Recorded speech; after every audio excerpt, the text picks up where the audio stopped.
Pastor Taylor here, Christ Pewaukee. Come on down. Come on down. You're the next contestant on The Price is Right. I can remember as a little boy hearing that on the TV as The Price is Right is on, and people are excitedly coming on down to be the next contestant on The Price is Right. I think it's still on TV, but I don't watch it at that time. Come on down. Come on down is not just something spoken on The Price is Right. It was spoken by the prophet Isaiah, and he's not a host on a television show, and he's not speaking to possible contestants. He's speaking to the Lord. Come on down. Leave heaven already. Come on down. Get people's attention.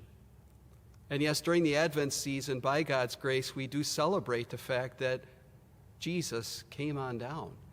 He left heaven to be born. And yet also during this Advent season, we also look toward the heavens. For Jesus is he's not coming again as a little baby in a manger. He's coming on Judgment Day. He will be coming on down, and we do pray that prayer.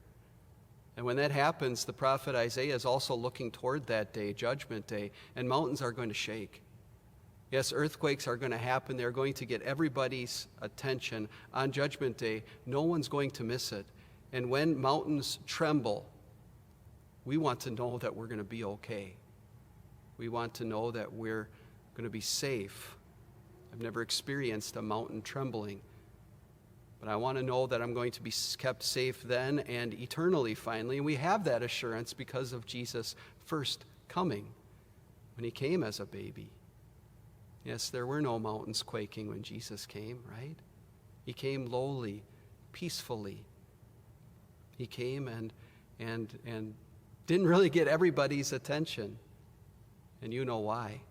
He came to live for you, to die on a cross for you, to rise. And yeah, there were some mountains shaking along the way, but the Lord got people's attention with his life lived for them and this beautiful gospel message of peace.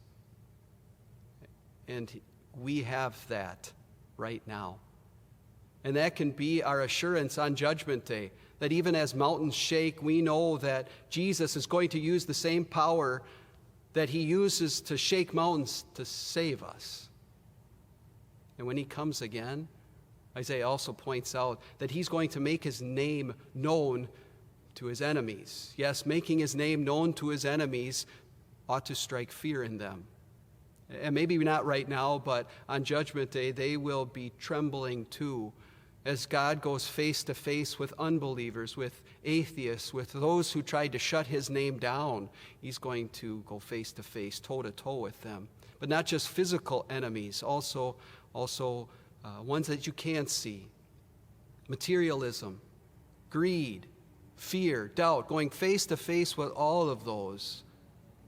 And by God's grace, we know that when he comes again, he's not going to go face to face with us and punish us.